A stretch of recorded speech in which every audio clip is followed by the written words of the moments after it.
Bring Nick in or you're fired. Nick Offerman from Parks and Rec. Oh, I recognize him. Of course. Oh, yeah. Good morning, Nick. How you doing, man? Opie. Take a seat. Anthony, Jim Norton. We do the immediately on the air thing. Yeah. So we're actually on the air. Don't worry about it. I don't want you to like rush or anything. We just got beat up by Tim Conway. Yeah, That's what I heard. Tim Conway. He just destroyed the entire room. He's not a nice guy. No. He's a mean little prick. Right. He just gave me a rather baleful look in the men's room. Did he? Yeah, he'll do that. I gave him $1. He was a mean little bastard he was. Wow. Kind of enjoyable, but it was kind of like, expecting Tim Conway from the Carol Burnett show and fucking Amon Gert showed up. Right. Jesus Christ. That was rough. Yeah. But I'm sure his book is really good, so we're not talking about his book anymore. So we're talking about... There's not even a picture in his book. No. It's about his life, and there's not one picture. Nick Offerman has a book. Very funny guy. Paddle Your Own Canoe. It's one man's fundamentals for delicious living. And what exactly is... Because we've just got the book. What exactly is the push-up? Is it your life story, or is it... Well, I've been touring a show as a humorist that details my 10 tips for prosperity. There are a number of things I want to say to the young people of our nation who I find to be insufferable often times. Just things like say please and thank you, put down your phone, carry a handkerchief. Use intoxicants, for crying out loud. And some friends of mine began to say, I like your point of view in your show. It sounds like it's coming from your book. And I said, there's a whole bunch of stuff I didn't have time for in my stage show. So I pitched around a book. And so it's, it's entertaining. It's funny. It's a bunch of stories from my life about what a jackass I am and how I've managed to do okay despite that. There's some allusions to Parks and Rec and my character. There's a chapter on eating red meat or how to grow manly whiskers, things like that. Okay. Are you a Second City guy? No, I come from straight theater. I knew there's Amy, no such thing. quote unquote. Yeah, okay. Quote unquote. Forgive me, legit theater. All right, that's different, sir. Straight theater with two guys somewhere in the Midwest. There were 7 of us. But I knew them. Like I knew Amy Poehler in the early 90s in Chicago, but I was like Steppenwolf, and I had my own theater company called the Defiant Theater. And we were doing, Sam Shepard plays and Shakespeare. We'd do a Shakespeare play, but we'd do Hamlet, but Claudius would be like a cocaine king, and it would be full of like Ice-T and NWA songs. So I come from theater, and then only in my 30s did I start working at the Upright Citizens Brigade, because I realized if you come from quote-unquote straight theater, people think you should be in drama. And they don't think you're funny because you didn't go to comedy school. Yeah. And so I said, well, I better go over to the comedy school and start smoking on the playground with those kids. Right on. Sam Shepard was his... I just, by the way, fucking went to open up a pen and click. The wrong way. And I clicked the pointy end. I feel like I've been shot. Hate that. Sam Shepard, did he do a play where he plays... where the woman's name is May... oh, fuck. Something about May. There was a May. There was a woman named May. I'm only thinking because Something about May. Yeah, he masturbated onto his face. Oh, yes. Onto every month but that one. No, it was it was the worst thing I ever did was a scene in acting class from, I think it was a Sam Shepard play. Yeah. Oh, it was an... Why did they pick that one? I don't know. I was just me. I was terrible. What are the names of some of his plays? Oh, Buried Child, Fool for Love. It was Fool for Love. Michelle Pfeiffer did the movie, right? That sounds right. Okay, yeah. Oh, I did a scene out of Fool for Love. It was brutal. The only thing I know about Sam Shepard is he was in The Right Stuff. He certainly was. He's a great actor. He was a great actor in that. Yeah. That was great. He was the Chuck Yeager character. He was. Yeah, he's in a great movie coming out. A buddy of mine wrote August Osage County. He plays a great role in that. It was a Pulitzer Prize winning play a few years ago here in town. He's what you call stoic. Yes. Yeah. What does that mean? With a granite visage. Yes. Okay. All right. I got some words to look up when I get home. You see, Old saddle face. also, Old saddle face. which is something I aspire to. I hope to be around that long. I gotta ask you about Parks and Rec. It's on hiatus.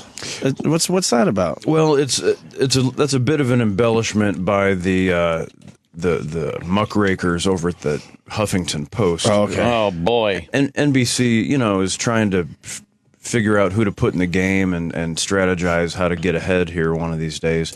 And so they put us on the bench for like 2 weeks. Oh, okay. It's really it's something that they do all the time where they're like, you know what, let's try and up this show's numbers by putting the voice in front of it kind of thing.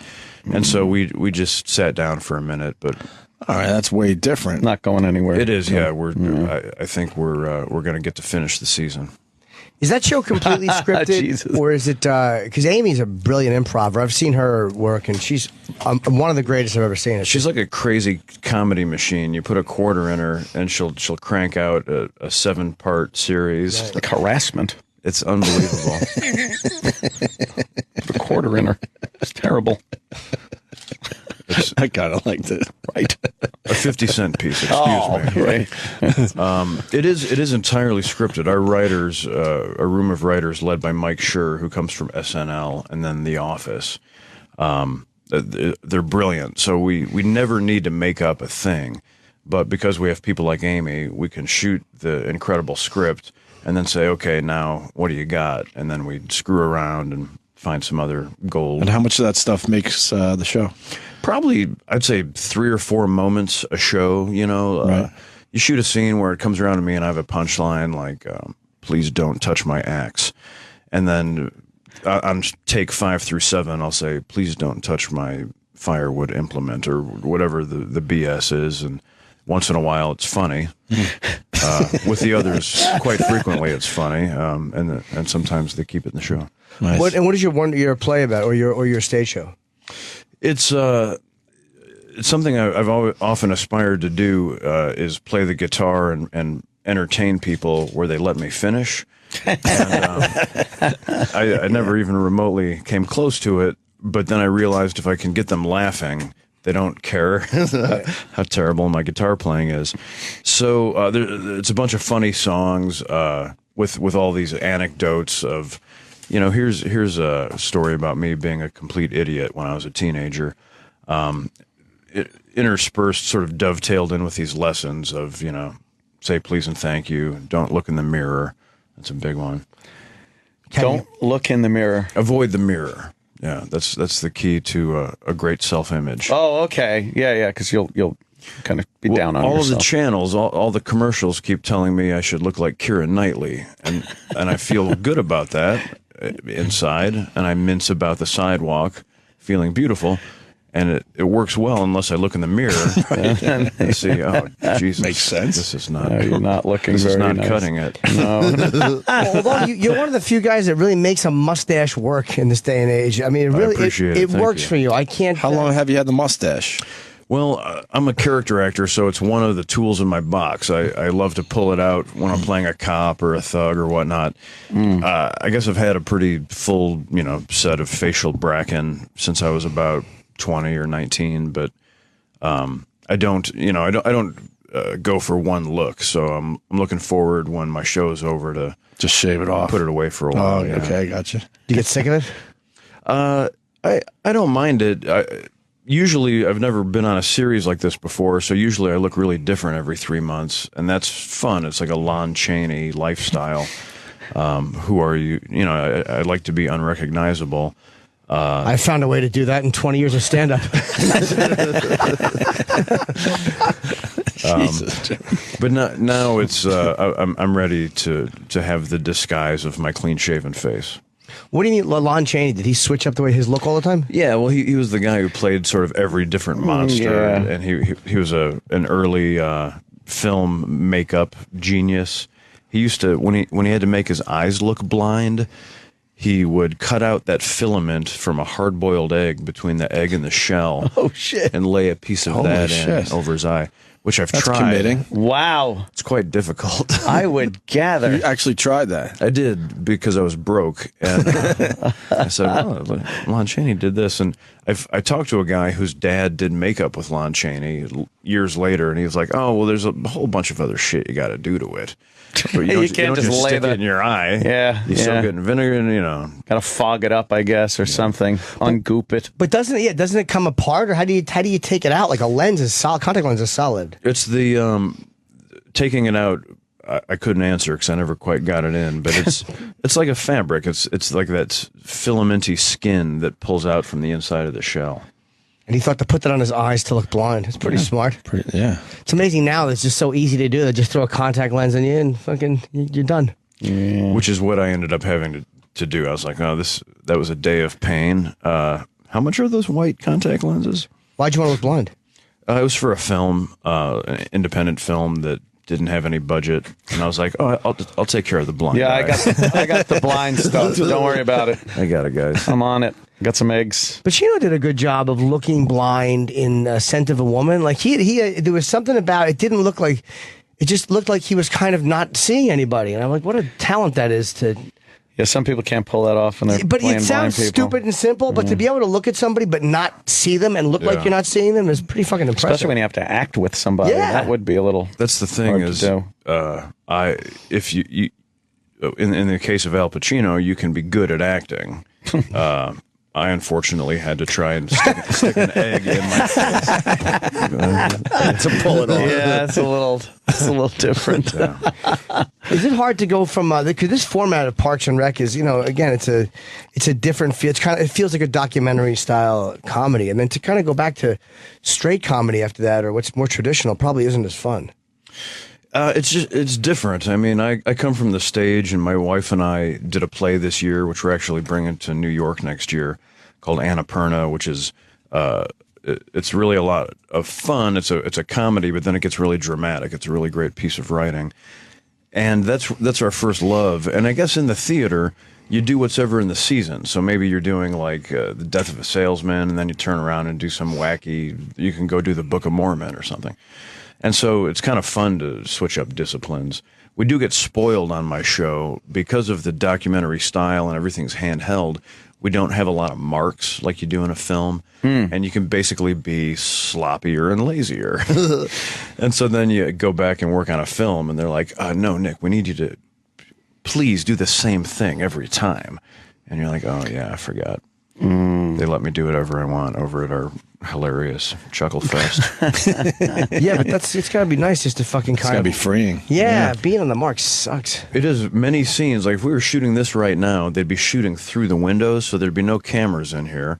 And so you become much more relaxed and natural. And I never do this unless I'm relaxed and natural. The worst though is when you think you're doing it right, and they're like, "All right, we got to stop because you're in the wrong place." Oh, no. fuck. What do you think? Like, oh, man, I'm brilliant here. This is great. One of my best performances. This is the one. Yeah, that ain't going to work. It's like, oh, I have no sense. I have no sense of what works or doesn't work. Do you get scared when you act at all? I get nervous. I don't. My first gig was as an altar boy at the Catholic Church in my hometown, which I believe is on page 29. And that was when I learned, I started, you have these glass containers called cruets. One has water and one has wine, and the priest mixes them as part of the ceremony, and he somehow magically turns it into the blood of Jesus, and then he drinks it.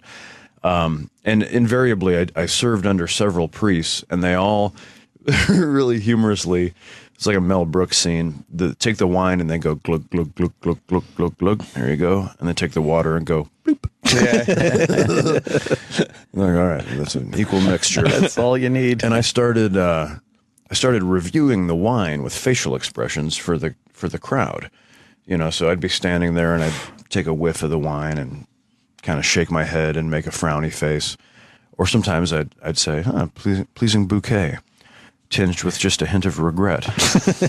And my dad took me aside and was like, this is not the place to entertain the audience. This is the congregation. But I said, oh, okay, then I guess I need to find a place where people enjoy my mugging. More than church, yeah. Yeah. No issues in church? Yeah, I know. As soon as you hear altar boy, you hear gotta that, ask. it's amazing. You automatically think it's... No, it's true. I escaped unscathed. We had a good bunch of guys, but was always really scary to hear all the stories. Oof. You're like, I never hear any stories from anybody in real life, so I'm assuming a lot of people are lying. That's what I assume. It's like, anything happened to you? No. We had a great day. And meanwhile, like, as he's saying that, in his head is just this horror movie is playing. House of Horrors. Yes, House of Horrors. Go back to the House of is Horror playing thing. in his mind. I'm perfectly well adjusted. I love my Cub Scouts. Are you Are you willing to take a lie detector test? Oh, we gotta, Yeah, nothing happened. The fact that I wake up screaming every night has nothing to do with that. a lot of people get night A lot terrors. of people finger their dogs. Leave me alone. It could happen.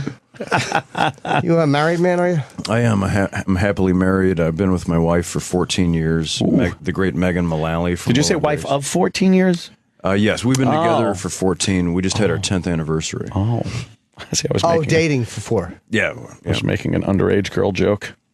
Oh, I didn't even catch that. My wife of 14 My wife, 14 years, Guess it didn't really go over. She's terrific. Like, yeah. You put a quarter in her. That quarter is very handy with women.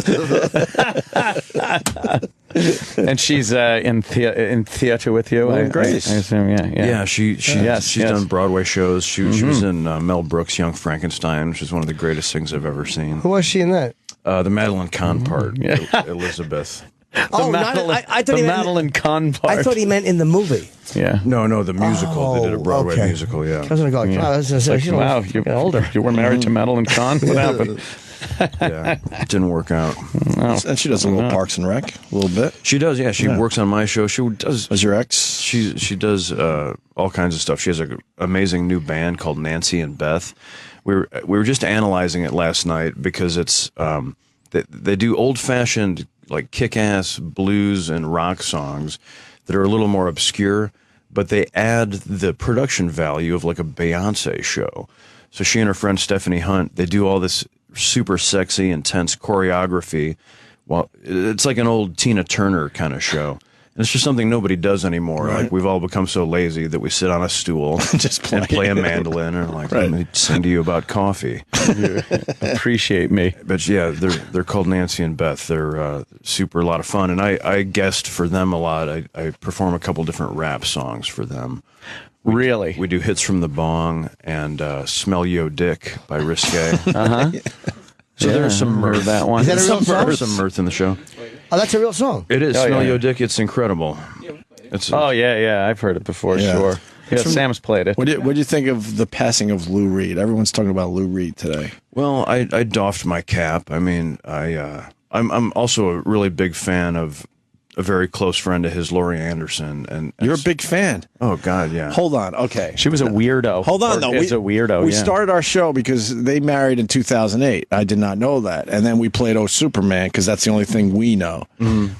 Why are you a big fan? We don't get it. She's a performance artist, obviously. She is, yeah. But explain Laurie Anderson to us. Well, she, to me, I mean, she's off the charts smart, and so I feel daunted trying to like explain Stephen Hawking to me. Yeah. But she, But what makes her so brilliant? Well, you put a quarter in her.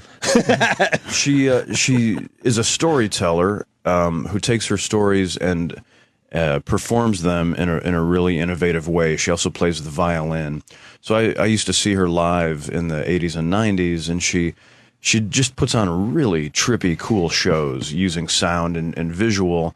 And so they're like these little theater pieces, just rife with great ideas. So she's a progressive thinker. You know, she does an amazing job of making fun of society. I mean, in Oh Superman, there's that bit about, hello, this is your mom. And she takes sort of hilarious human dogma and points it back up to us to make us laugh at ourselves. But her shows were the greatest. I mean, if you like Pink Floyd The Wall or any kind of like intense visual kick-ass rock show, it was a sort of like that at a library. I'm a huge fan of hers, and that made I love Lou Reed as well. And then when they hooked up, I was like, fantastic! Wow. There you go. Please run our country. We got our answer finally. Yeah, That's how we right. started the show. I don't know. I'm still too shallow to Well, appreciate it. Yeah, it's not for everyone, I'm sure. You know what sounds good to me? Swedish supergroup ABBA. They also have their place in the pantheon. Exactly. But she's also really funny. And I don't know. Didn't come across in that Superman video. Well, the Superman thing is weird because when 9/11 happened, that song resurfaced because it had all of these prescient lines of "Here come the planes, they're okay. American planes." Oh, so you got some conspiracy theorists going, look at this. I think that the Bush administration may have been Laurie Anderson fans as well. Oh, so they listened to it and then perpetrated that. Or at least the Velvet Underground. So Jesse Ventura could then explain it to everybody. All right. Apparently, W loved to crank up Sweet Jane when he was going on a night mission. When he was partying. Over Tuscaloosa. You got a very unique voice, I'm hearing Christian Bale from American Psycho. Really? And then to go really obscure, Dave Rabbit, the Vietnam job. Look what I wrote down. Whoa, what? Did you do the... I wrote down Dave Rabbit. Dave Rabbit? Because I was going to point out that Nick sounded like him, and I didn't want to forget. Dave Rabbit. Exactly. There's some Vietnam tapes of this guy that used to just, be a DJ over there during the shit. And I don't know, they became quite popular on our show. You sound exactly like him. And a little Christian Bale, no? From American Psycho, or is that a stretch? No, I wasn't really picking that up. I've actually heard that a lot, which is... American Psycho? Okay. It is. All right, thank you. It's a very funny... And I don't... It's such a funny thing to be like, you sound exactly like American Psycho. Yeah, you know what? That's like not... You're right. You sound like psychopath. a rapist. I hear also, and I'm not super familiar with, I guess, their normal speaking voices, but drivers often say, when they don't see me, they say, if I didn't know it was you, I would swear I had Charlie Sheen in the back of my car. Oh, yeah, there is a Charlie Sheen thing. Sometimes Nicolas Cage. Yes, I hear a little Nicolas Cage. We had him. Well, Jimmy would know. Jimmy sat down on a flight with Nicolas Cage and had a little conversation with him. Let's hear about that. Well, could you once in a 6-hour period go, huh? That's all I need from you. He wasn't very talkative with Jimmy, and Jimmy wanted to be talkative with him, and it was embarrassing. Oh, you want to hear Dave Rabbit, who we really think you sound like? Sure, please. All right, E-Rock. Sorry about that yelling and screaming, but Pete and I are on a trip, and we thought we'd have to get in on that song. Wow. Here's He's one got a by glottal fry going the on. big Three Dog Night. It's called Mama Told Me Not to Come. Now you can take this two ways. As a title, or your girlfriend's name is Mama. I like it. He passed recently. Yeah, he just died. Yeah. Those were all like Just amazing. When he hijacked the signal and fucking broadcast, right? Oh, yeah, it was all illegal broadcast. And there's not much, if anyone else has audio of that guy, I would love to hear it. We only got, one show or something of the guy. There's definitely something that he had a little more of that gritty, grainy, gravelly thing. He had that good Vietnam shit. Yeah, it does. It sounds like he's talking while he's still holding in a hit. That's some good fucking. Well, that's what those guys shit. would do, though. They would do the hit and then just start talking without. Just exhale as they went. Yeah. That was back when, if during this radio interview, we would have tons of Marlboro Reds and joints in this room. Oh yeah, and not think twice about it. Not even. Now we only have 3. I love watching old movies like that too. I was watching something, an episode of Columbo or something, and I love that dumb show. And they had a scene inside an airplane, and there's just people smoking and people just walking through the gates into the plane with not an ounce of security. Oh, it's crazy. You kind of remember that shit, though. I love the notion. The first major commercial flight I took, I went from my farm town in Illinois to the University of Illinois, and ended up in this kabuki theater play, which we were suddenly going to take to Japan. So that was my first big flight, was nonstop Chicago to Tokyo. Okay. And it was 1991. We were like 21 years old. And we get on this huge jumbo jet. And just behind row 17 was the smoking section. Yeah, Which in hindsight is so idiotic. You're in a huge soup can, and they're like, everybody below Right. one-third can smoke. Unless they've invented the force field, Yeah. you are not going to If be you're in in smoke 16, zone. please don't smoke. Like the dumb restaurants where they're non-smoking areas. What the hell? Yeah. Did it stink the whole flight? That was horrible. Yeah, of course. I never flew on a smoking flight. Come on, Jimmy. Never in my life. I took one trip to Seattle in like 1990. When did the smoking stop, though? I don't know. It was a It was continental flight. international That was flights. international. It stopped later. Japan Airlines was one of the last. If you took Japan Airlines, that was one of the last ones to stop it. Oh yeah, they love smoking. Japanese people, you sit at a blackjack table in Atlantic City. With Japanese people, you can't even see the cards. It's They just love their you're cigarettes. encased in smoke. You know, Jimmy might be right. I just assumed I was on a flight where they were smoking. Never remember. No, I don't think. All right.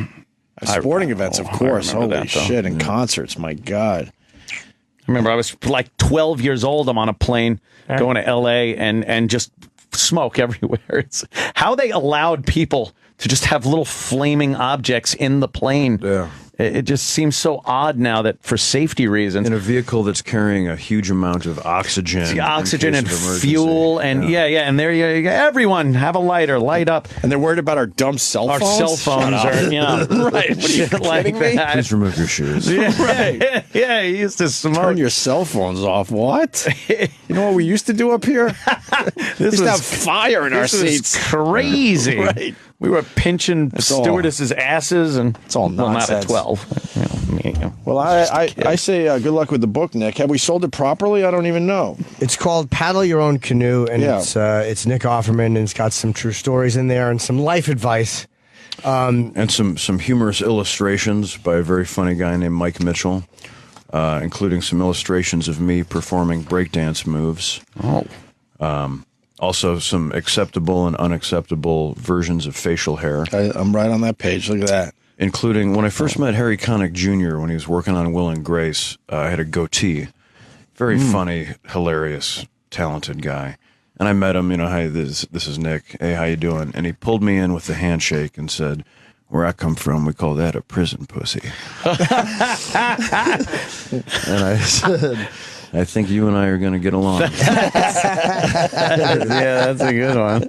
Yeah, he is so funny. Oh, the douchebag. I think you got this down. I'm looking at the The illustration. douchebag. The douchebag, the nut smudge. Yeah. The joke. I think you figured out the facial hair. Are you doing your signings?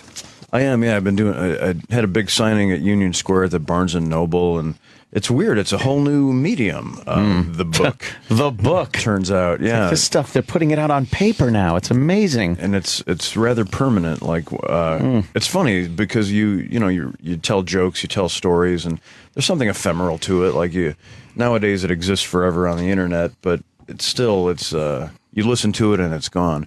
But when it's written on paper in the library, people take it seriously in a different way, or maybe you get a different breed of nerd in the line, and I say nerd lovingly, counting myself amongst their number. But they're like, I've memorized your book, and there's a few things I wanted to talk to you about. Oh, boy. Out behind the building, and you're like, well, hang on, I'll be right there. Yeah, the always- creepy ones. Right before the bullet enters your side. That's right. Yeah, well, way to end it on a fun note.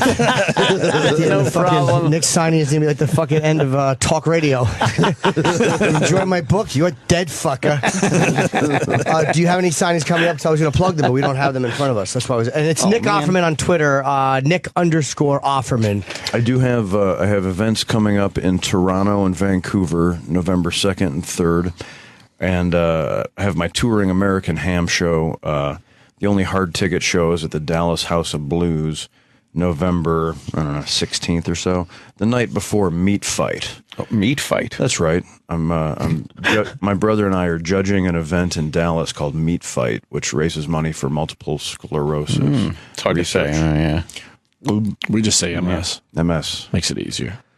And where can people go to get your signings? Your Wait, website? we got to ask about Meat Fight. Oh, yeah, what sure. happens at that event? 4 barbecue pitmasters come together and gird see. their loins, literally. They gird and smoke their loins and feed them to me. and I reward one of them with a nod of approval. See, I was assuming something violent. Meat fight. See, I was assuming something really fun between two gentlemen. We all came to different conclusions about this. It could. I haven't gotten a lot of details, so it could be a penis slapping Sure. facial situation. All right. That's fun, too. Whatever it is, we'll be raising a good amount of money for MS research. Absolutely. It's not gay if it's for charity. Whatever it takes. Let's get the shirts made. You can find out about anything you want with my book or my tour at my website, offermanwoodshop.com. I built that canoe that's on the cover. Is that true? Yeah. That's real, right? Yeah. The wood thing? Yeah, I make furniture and boats and stuff. Oh, you do? Manly guy. How much you charge to do I'm trying to get a small little TV stand made, but yeah? it's extremely expensive to get done. It is. Why do you have it made? Because they don't have the size I need. I need a very narrow one because of the way my living room is. Custom made. Custom made. I needed custom. Come on, Nick. You could do it for him.